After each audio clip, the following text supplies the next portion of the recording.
नमस्कार आप सभी को। हिंदी की क्लास में आप सभी का स्वागत है। आज हम लेकर आए हैं आपके लिए अर्थ अलंकार। अर्थ अलंकार के बारे में पढ़ेंगे हम, इसके भेदों के बारे में जानेंगे। इससे पहले अलंकार भाग 1 में हमने शब्द अलंकार के भेदों और उनकी परिभाषा उदाहरण के बारे में जाना समझा। अब हम करेंगे अर्थ अलंकार किसे कहते हैं और उसके भेदों के बारे में जानेंगे। तो चलते हैं अपनी वीडियो की तरफ। इसमें अर्थ अलंकार किसे कहते हैं, इससे पहले मैंने आपको परिभाषा बताई थी। अर्थ अलंकार जहाँ अर्थ की वजह से जो पंक्ति का अर्थ निकलता है, उस मीनिंग की वजह से, उस अर्थ की वजह से काव्य में जो सौंदर्य वृद्धि होती है, उसको हम क्या कहते हैं? अर्थ अलंकार कहते हैं। इसके बहुत सारे कुछ भेद हैं, जैसे उपमा अलंकार, रूपक, उत्प्रेक्षा, अतिशयोक्ति, मानवीकरण, अन्योक्ति आदि। तो बारी बारी से इनके बारे में हम पढ़ते हैं। सबसे पहले हम जानते हैं उपमा अलंकार के बारे में। उपमा अलंकार में क्या कहते हैं, देखिए। उपमा अलंकार जहाँ किसी साधारण व्यक्ति, प्राणी, वस्तु का उत्कर्ष मतलब उसके गुण, दोष, दशा दिखाने के लिए किसी प्रसिद्ध व्यक्ति, प्राणी, वस्तु से समानता या बराबरी की जाए, वहाँ उपमा अलंकार होता है। सीधी सी बात आती है हमारी उपमा अलंकार में। उपमा अलंकार में किसी व्यक्ति के गुण दोषों को लेकर संसार में किसी प्रसिद्ध व्यक्ति से या वस्तु से किसी की तुलना की जाती है। वह सुंदरता को लेकर उसके जो गुण भी हो सकते हैं, दोष भी हो सकते हैं। सुंदरता हो सकती है, होशियारी हो सकती है, बेईमानी हो सकती है, ईमानदारी हो सकती है। सुंदरता, लंबा, मोटा, पतला, यानी उसके जो कोई भी गुण हैं उनको लेकर उसकी तुलना की जाती है। संसार में प्रसिद्ध व्यक्ति, प्राणी से उसकी तुलना की जाती है। यहाँ पर हमारे पास उदाहरण है, देखिए उदाहरण से हम समझते हैं। चंद्र सामुख था उसका, चंद्रमुखी था नाम। यहाँ पर किसकी तुलना की गई है? चंद्र सामुख था उसका, यहाँ पर मुख की तुलना किससे की गई है? चंद्रमा से की गई है। और उसको क्या बताया है कि वह जो मुख है वह चंद्रमा के समान क्या था? सुंदर बताया गया है। अगला है हमारा, मोती से जो बड़े बड़े टप टप आंसू टपक पड़े। यहाँ पर आंसुओं की तुलना की गई है। आंसू, जो आंख से आंसू निकलते हैं, उनको कैसे बताया गया? मोती के समान बड़े बड़े बताया गया है और उन आंसुओं को बहुमूल्य बताया गया है। इस प्रकार उपमा अलंकार में किसी व्यक्ति, प्राणी या वस्तु की तुलना किसी जगत प्रसिद्ध वस्तु या प्राणी से की जाती है।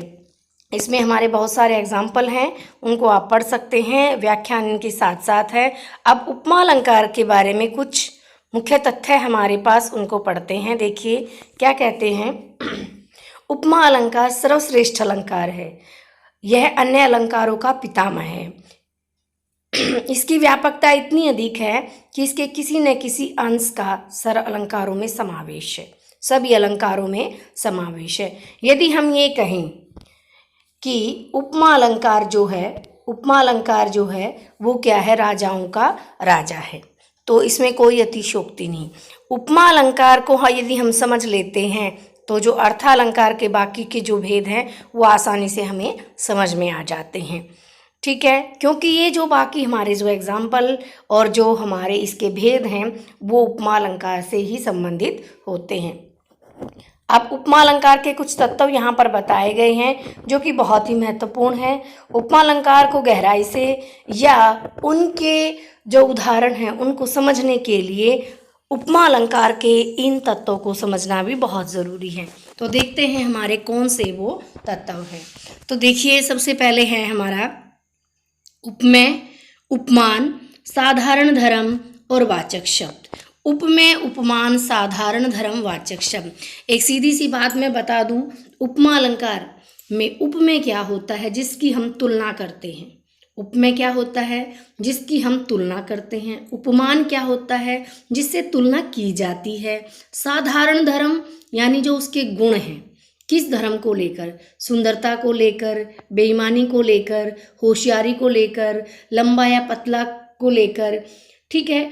और वाचक शब्द होता है वह किस जैसा बताया जाता है, ठीक है, वह चंद्र सा सुंदर या चंद्रमा के समान।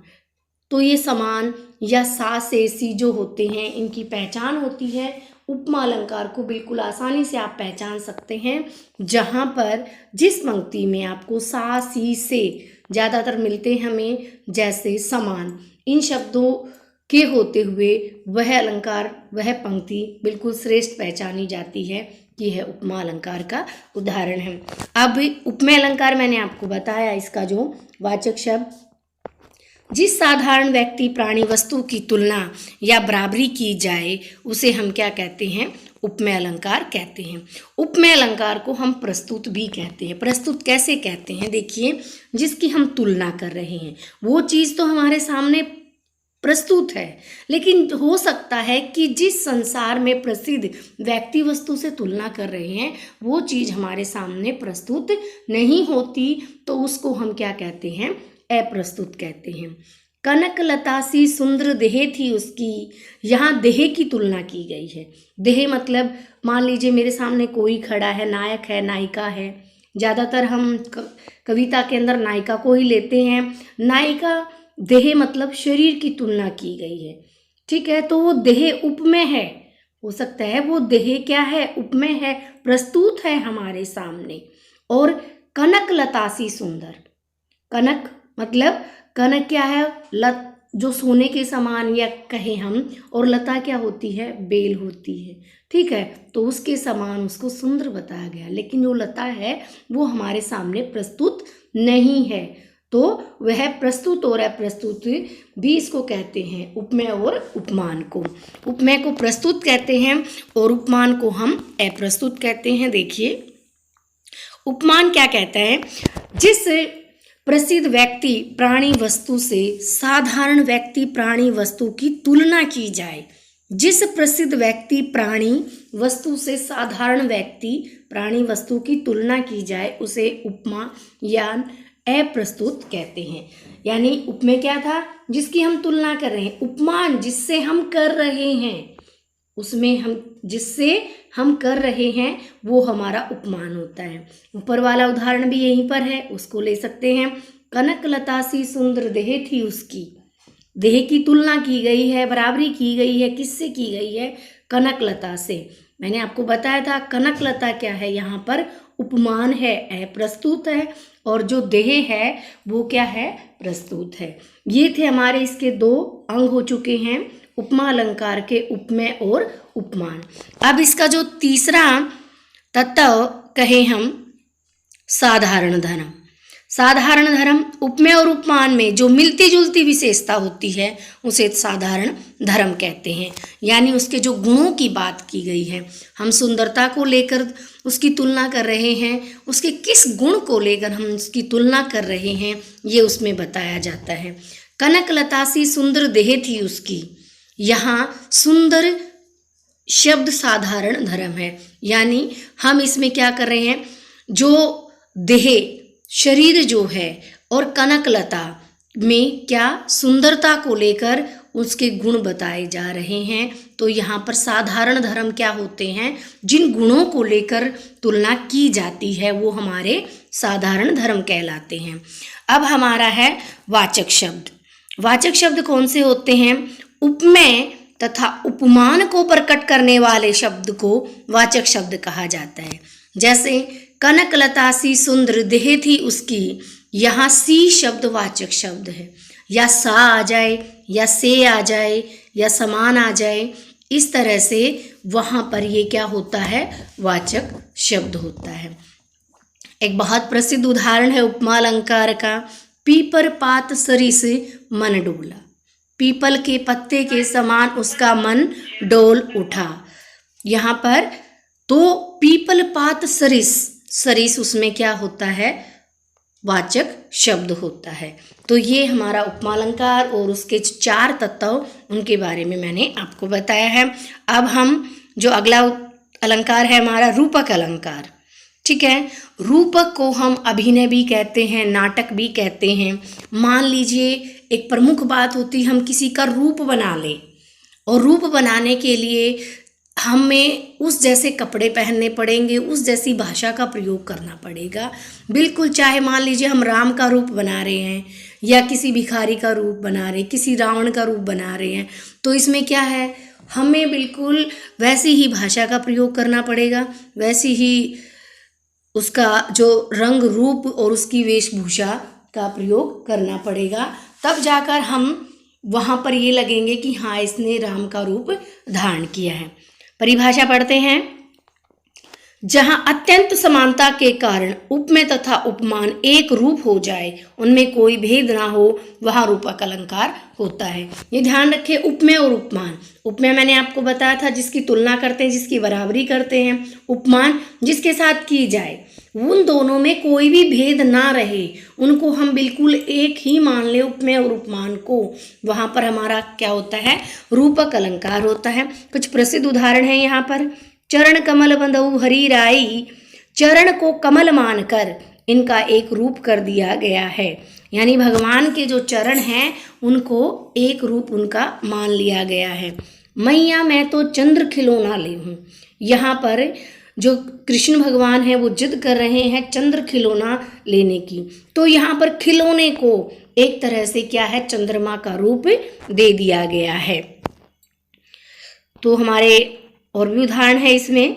राम नाम मणि दीप धरु जिहि देहरी द्वार, यहाँ मणि और दीप में जीभ और देहली, यानी देहली क्या होता है, चौखट में अभेद बताया गया है। अर्थात उपमेय और उपमान का हमने जो भेद है, जो अंतर है, उसको खत्म करना है, उनमें अभेद संबंध स्थापित करना है। तो ये हमारा क्या है, रूपक अलंकार कहलाता है। इसके बाद आता है हमारा उत्प्रेक्षा अलंकार।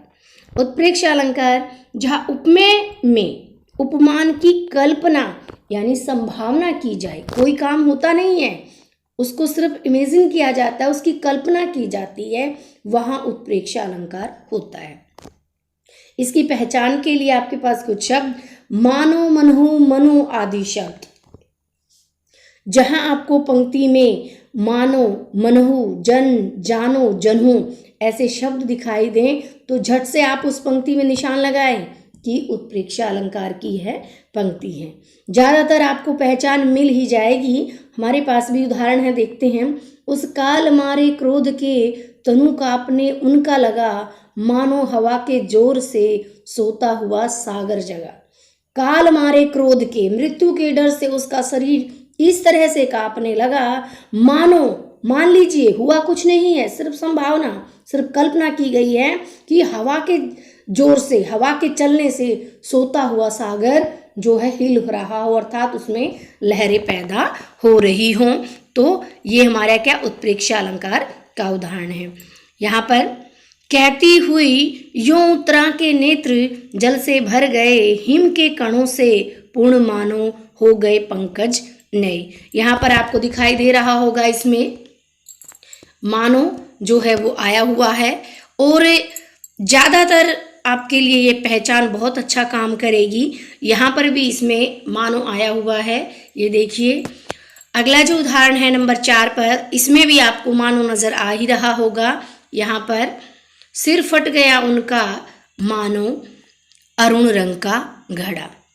ठीक है, यहाँ सिर में अरुण लाल रंग के घोड़े की कल्पना की गई है कि उनका जो सिर है वो इस तरह से, सिर को एक घड़े का रूप बताया गया है और उस अरुण रंग का, और जब उस घड़े के फूटने से उसमें से वो जो लाल रंग निकला वो रक्त का काम कर रहा है। ठीक है, तो ये हमारा क्या है, उत्प्रेक्षा अलंकार है, जहाँ पर कल्पना की जाती है, संभावना की जाती है। कई बार हम किसी बात को कहते हैं, मान लीजिए ऐसा हो जाए, कल्पना करो ऐसा हो जाए, लेकिन होता नहीं है, वहाँ पर हमारा क्या होता है, उत्प्रेक्षा अलंकार होता है। पहचान मैंने आपको बताई है, इसमें मानो, मनहु, जन, जानो, जनहु आदि शब्द आपको मिलेंगे। इनकी पहचान के लिए आप झट से बिना किसी डर के पहचान सकते हैं पंक्ति को। आगे देखते हैं, अतिशयोक्ति अलंकार। अतिशयोक्ति अलंकार, अतिशय, अत्यधिक, उक्ति होता है कथन। क्या मतलब, अतिशयोक्ति का, अतिशय मतलब अत्यधिक और उक्ति मतलब कथन।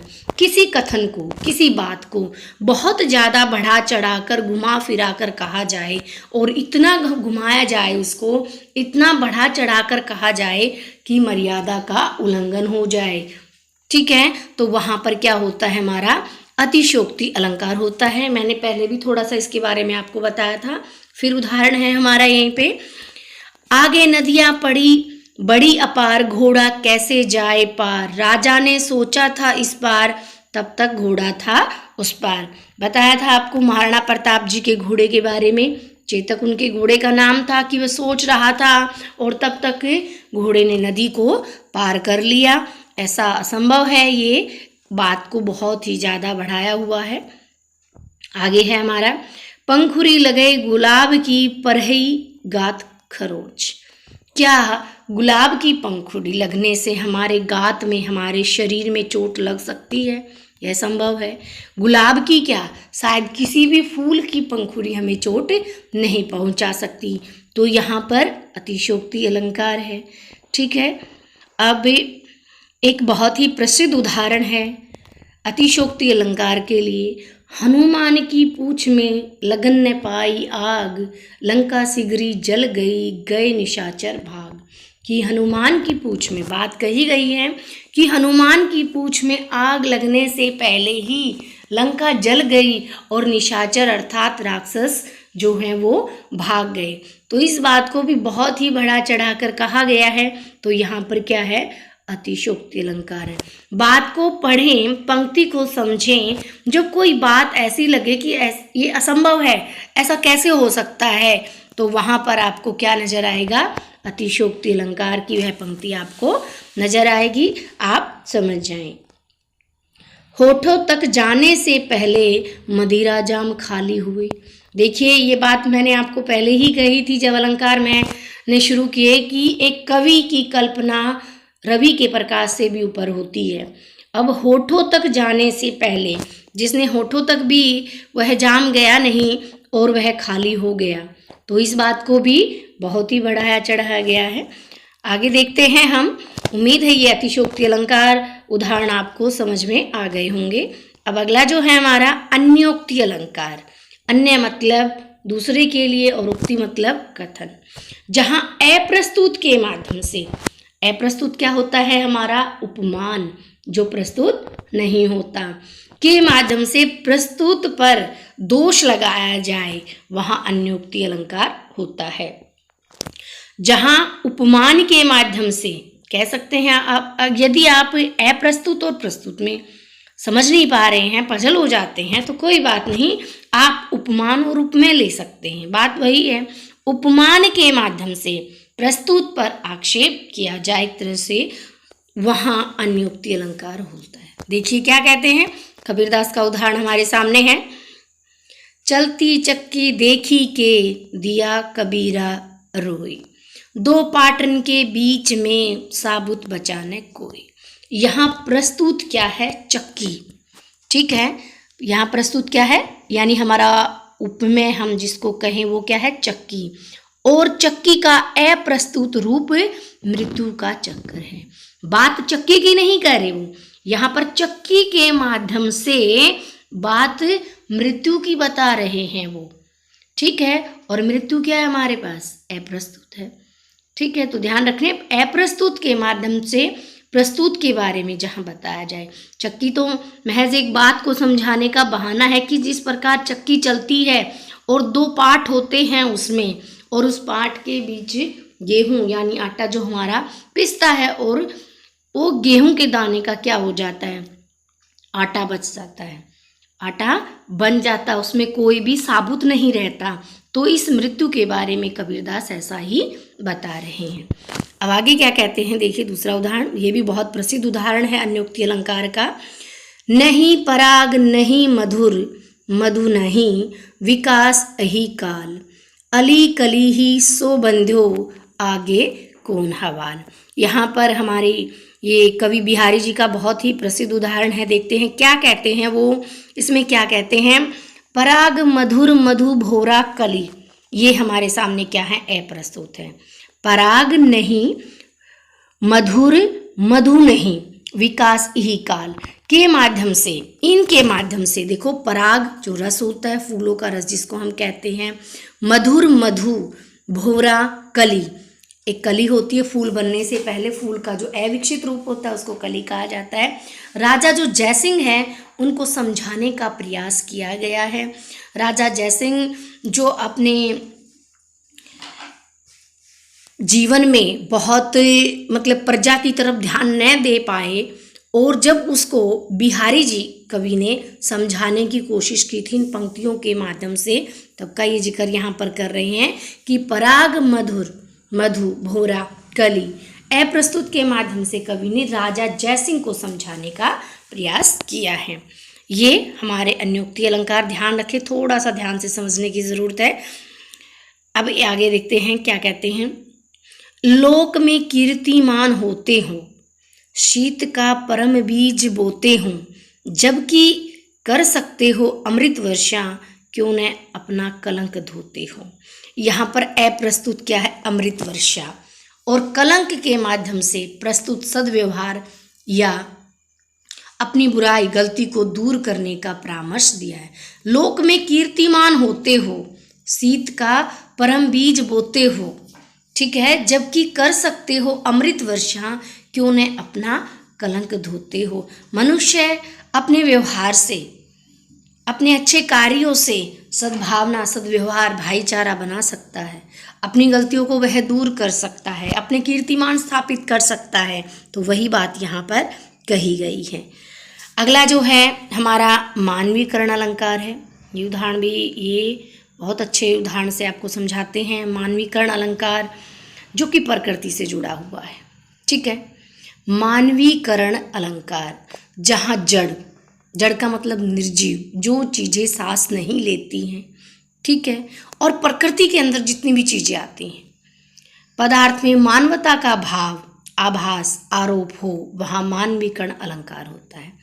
देखिए पहली बात ध्यान रखिए, जो चीज़ें निर्जीव हैं या फिर जो चीज़ें प्रकृति में आती हैं, पहाड़, नदियाँ, झरने, चांद, सितारे, धरती, आसमान, ये सारी चीज़ें, इन पर हम मनुष्य की भावनाओं, क्रियाकलापों का दोषारोपण करते हैं, तो वहाँ पर क्या होता है, मानवीकरण अलंकार होता है, ठीक है। उदाहरण देखते हैं। ममता रख अपने हृदय में, और सबका सदा भला करो, ठोकर लगी तब पत्थर बोला, जरा संभल कर चला करो। एक पत्थर निर्जीव है, क्या वह बोल सकता है? नहीं, लेकिन यहाँ पर एक मनुष्य की तरह से वह बोलता हुआ नजर आ रहा है, और क्या कह रहा है कि संभल कर चला करो, ठीक है। आगे दूसरा उदाहरण देखते हैं। शीतल छाया तुझको दी है, फल दे रहा खाने को, अंत समय में दे जाऊंगा निज काया भी जलाने को। मत काट मुझे मैं हरा पेड़, सबसे विनती है मेरी, है कोई दयावान, प्रश्न कर रहा है वो, है कोई दयावान जो आगे आए मुझे बचाने को।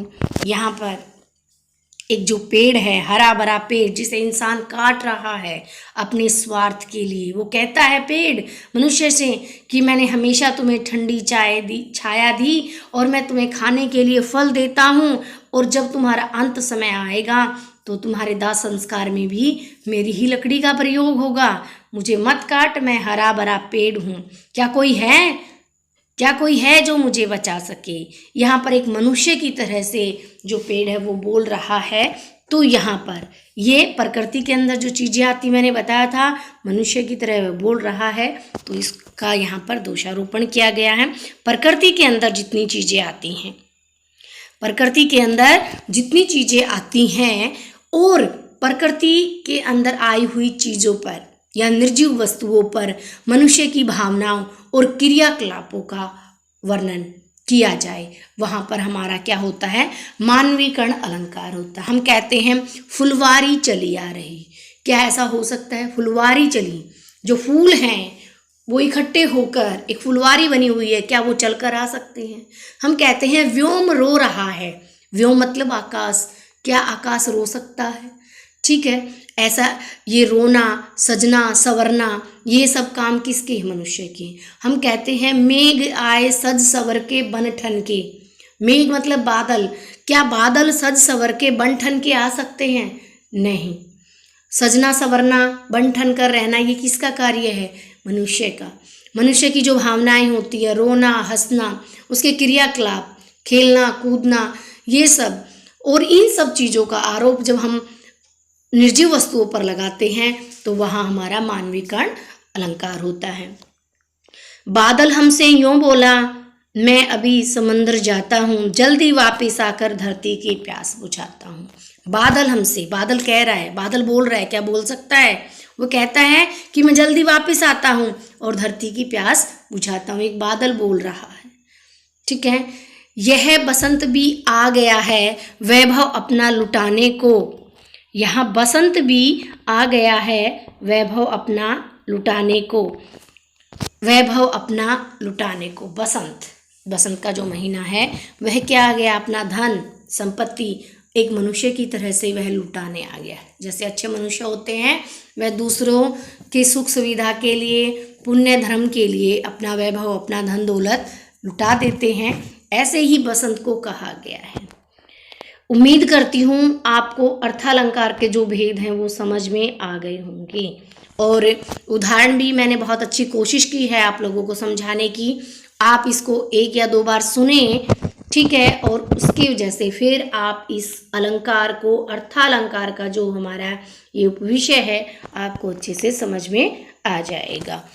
और अगर आपको वीडियो समझ में आ जाती हो और अच्छी लगती है तो एक कमेंट करके ज़रूर बताएं कि आपको वीडियो कैसी लगी। धन्यवाद।